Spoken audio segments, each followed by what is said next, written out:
Hey guys, welcome to my channel जिसका नाम है अनकही मोहब्बत। तो कैसे हैं आप सब? ये तो आप कमेंट्स करके बता ही दीजिए।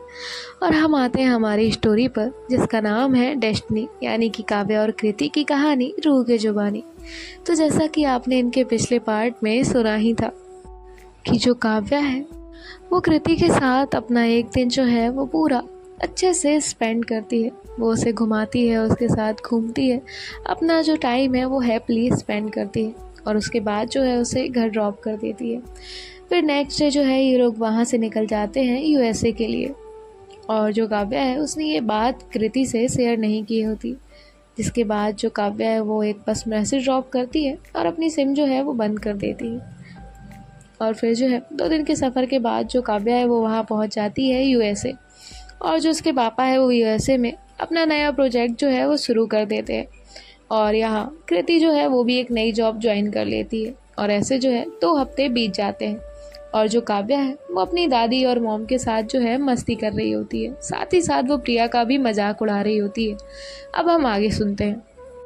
यहाँ जो कृति है उसे अपनी फीलिंग्स का एहसास हो चुका था और उसे जो है दिन ब दिन काव्या की बहुत याद आ रही थी और वो काव्या को रोज मिस करती थी।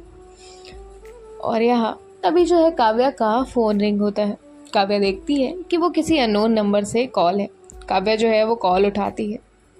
यहाँ प्रिया, उसकी मॉम और दादी जो है वो मस्ती कर रहे होते हैं। जैसे ही कॉल आता है तो वो लोग जो है शांत हो जाते हैं और जो काव्या है वो कहती है हेलो। तभी सामने से जो है एक पर्सन की आवाज़ आती है और वो काव्या से कहता है क्या आप मिस्टर अरोरा की डॉटर बात कर रही हैं? तो काव्या जो है वो कहती है हाँ। तभी जो सामने वाला पर्सन है वो कहता है हमें आपका नंबर मिस्टर अरोरा के फ़ोन से मिला है, उनका एक्सीडेंट हो गया है, क्या आप इस हॉस्पिटल में आ जाएंगी?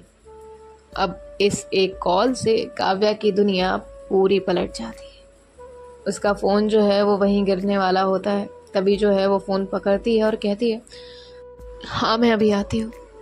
और वो जो है तुरंत अपनी कार लेती है और वहाँ से भागती है उस हॉस्पिटल की तरफ। यहाँ प्रिया समझ जाती है कि कुछ तो हुआ है और वो भी अपनी दूसरी कार लेती है अपनी मॉम और दादी के साथ। काव्या की कार का पीछा करते हुए उसी हॉस्पिटल तक पहुँच जाती है। काव्या जो है वो जल्दी से उतरती है और वहाँ से हॉस्पिटल के अंदर जाती है और रिसेप्शन पर जाकर जो है वो अपने पापा के बारे में पूछती है। तभी जो रिसेप्शन पे लड़की होती है वो उसे बताती है इस रूम नंबर में जाने को। और यहाँ प्रिया और उसकी मॉम और दादी भी जो है वो उसके पीछे पीछे धीरे धीरे आते हैं। यहाँ काव्या जो है वो आईसीयू के बाहर खड़ी हुई होती है। तभी वहाँ पे प्रिया, काव्या की मॉम और काव्या की दादी आते हैं। काव्या जो है उन्हें वहीं बेंच पे बैठाती है और जो काव्या की मॉम है वो रोने लगती है और कहती है काव्या क्या हुआ है बेटा? तो जो काव्या है वो अपनी मॉम को वहीं बेंच पर बैठाती है और कहती है माँ एकदम रिलैक्स, कुछ भी नहीं हुआ है, पापा का छोटा सा एक्सीडेंट हुआ है, वो सही हो जाएंगे, बिल्कुल टेंशन मत लो। और वो जो है प्रिया से कहती है दी माँ को संभालो। तो प्रिया जो है वो कहती है हाँ।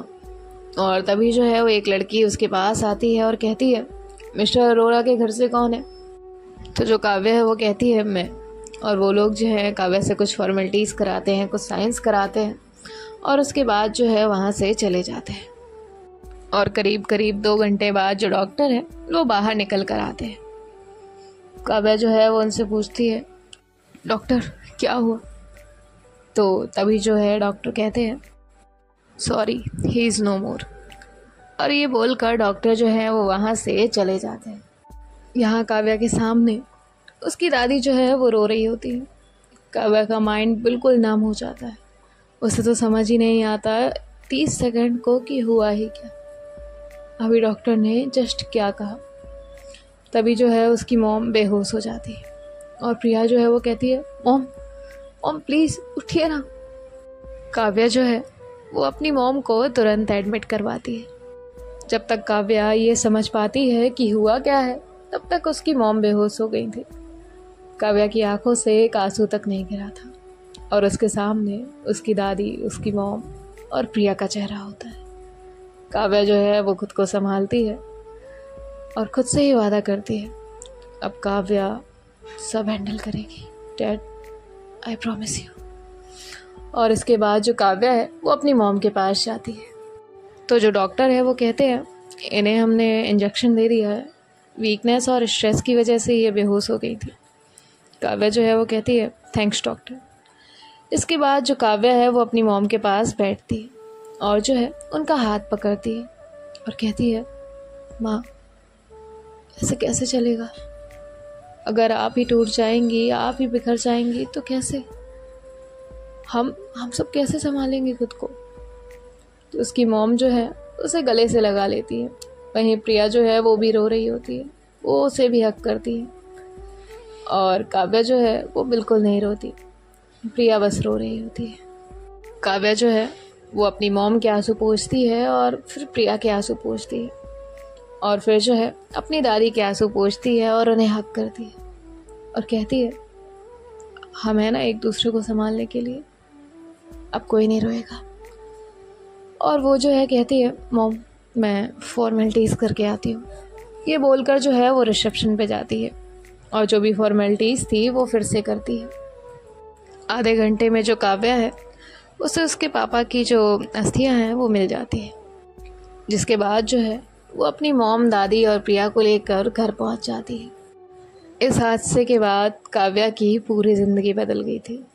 जो काव्या बचपन में इतनी लापरवाह, बेपरवाह और शैतान हुआ करती थी, अब वो पूरी बदल चुकी थी और इस बात का इल्म किसी को नहीं था सिवाय उसकी फैमिली के। जैसे कि काव्या के पापा जो है वो वहाँ नया प्रोजेक्ट करने वाले थे और इसलिए उन्होंने जो आए बीते 2 हफ्तों में जो है उसका काम भी शुरू कर दिया था और नया प्रोजेक्ट जो है वो लॉन्च भी कर दिया था। वहाँ उनकी जो कंपनी है वो शुरू भी हो चुकी थी, लेकिन काव्या और प्रिया ने तब तक ज्वाइन नहीं किया होता है।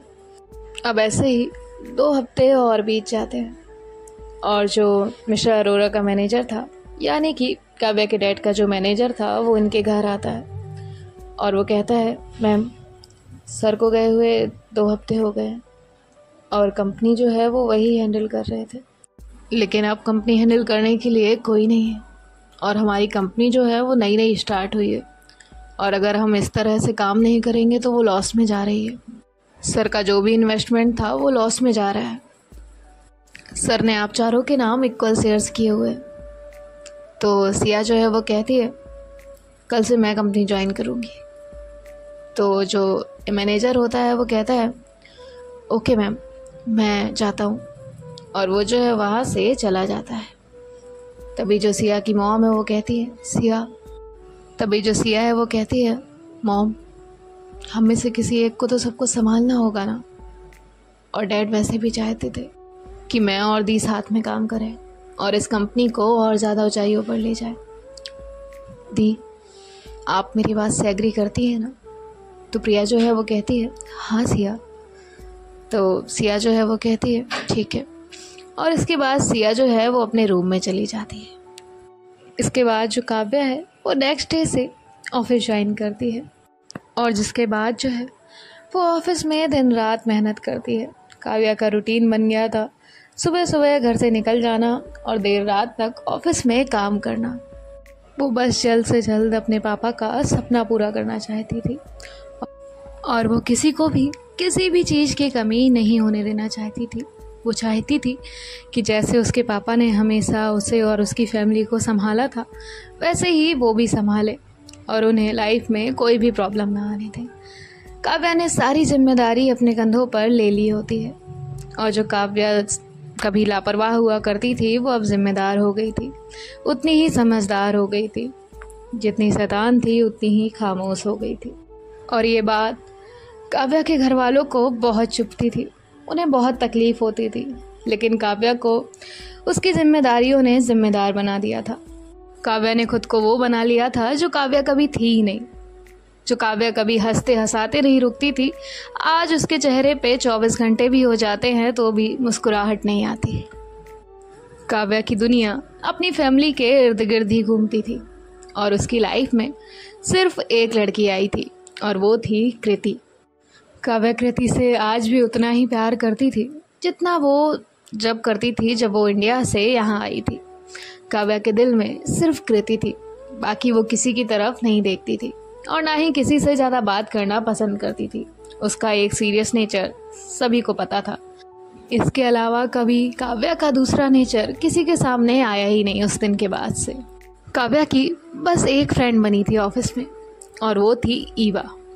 ईवा काव्या को फर्स्ट डे से मिली थी और ईवा और काव्या में काफ़ी अच्छी दोस्ती हो गई थी।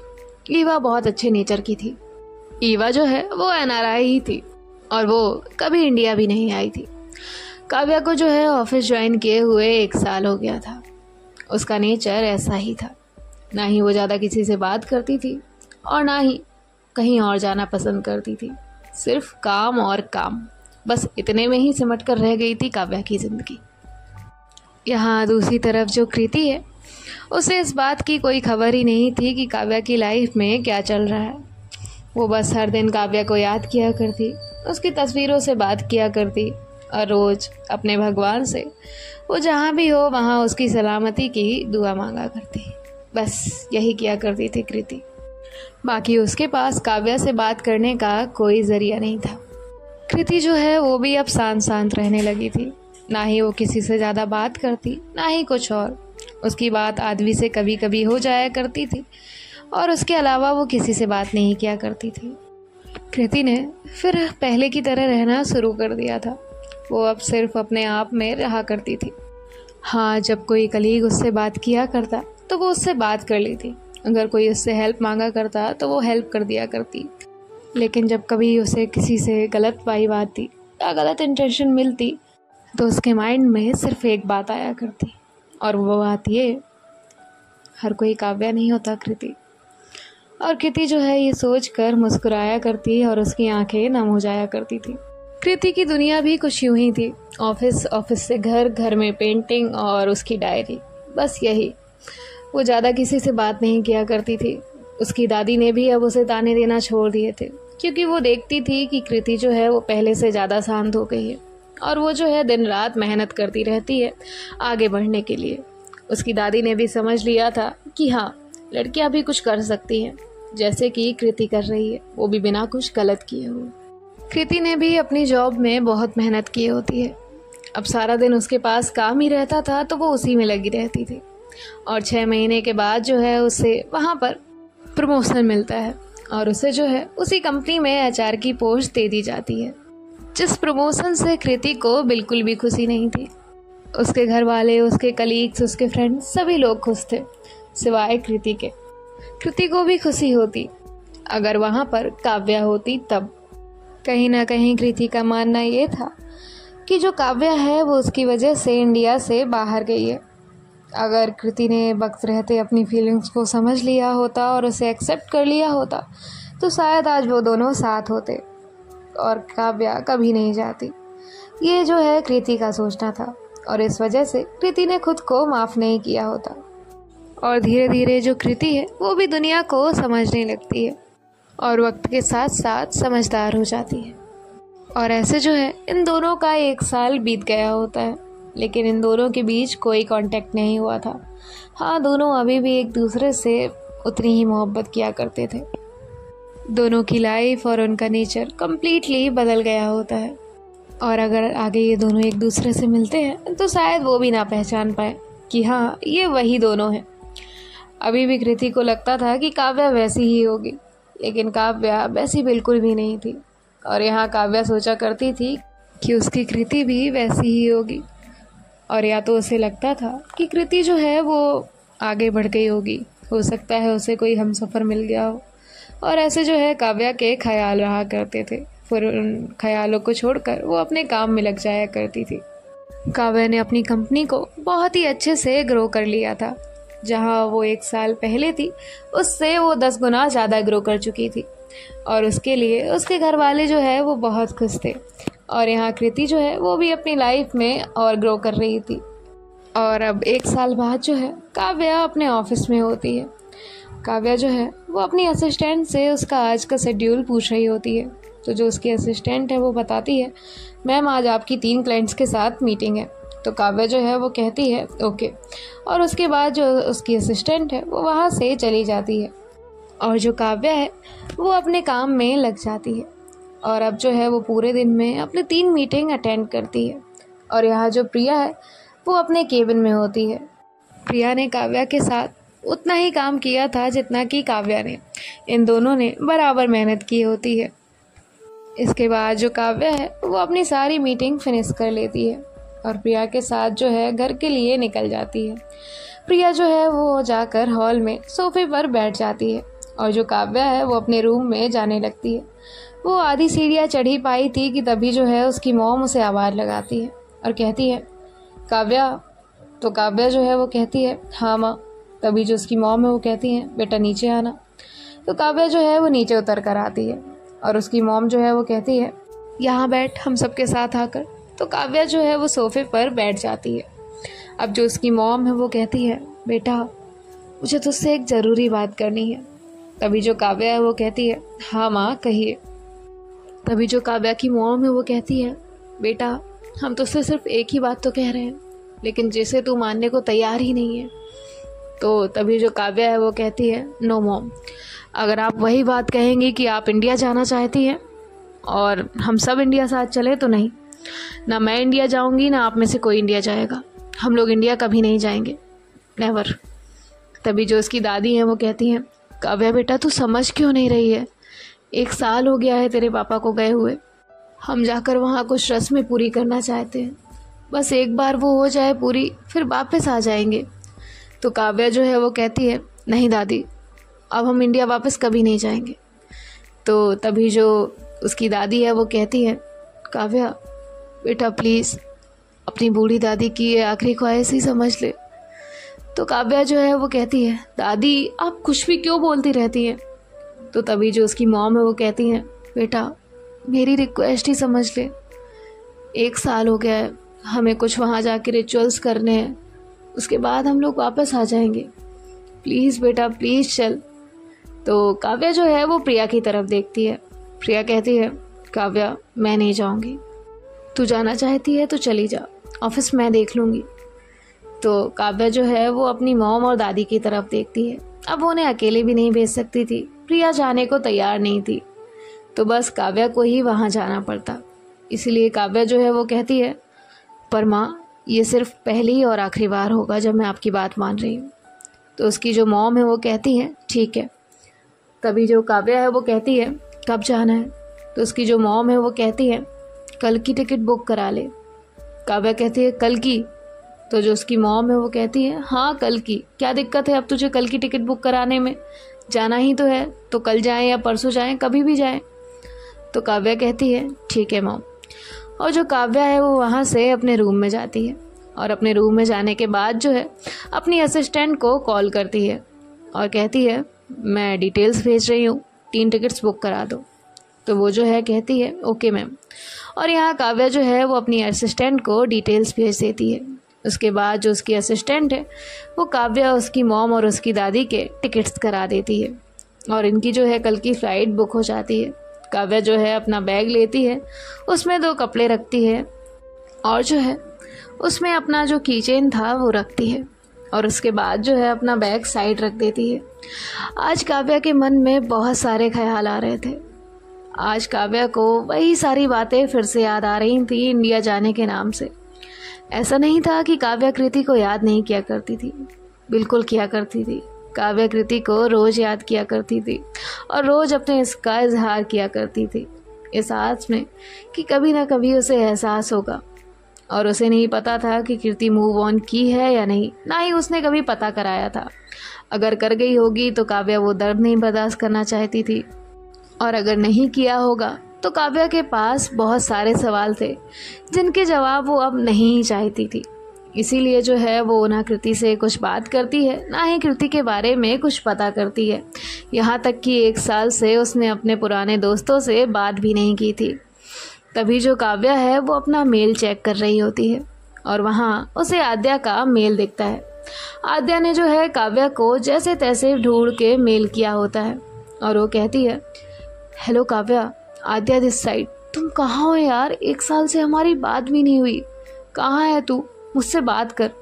मैं तुझे अपना कॉन्टेक्ट शेयर कर रही हूँ। जब भी तुझे टाइम मिलता है या जब भी तू इस मेल को देखती है तो मुझे जल्दी से मैसेज करना या कॉल कर देना।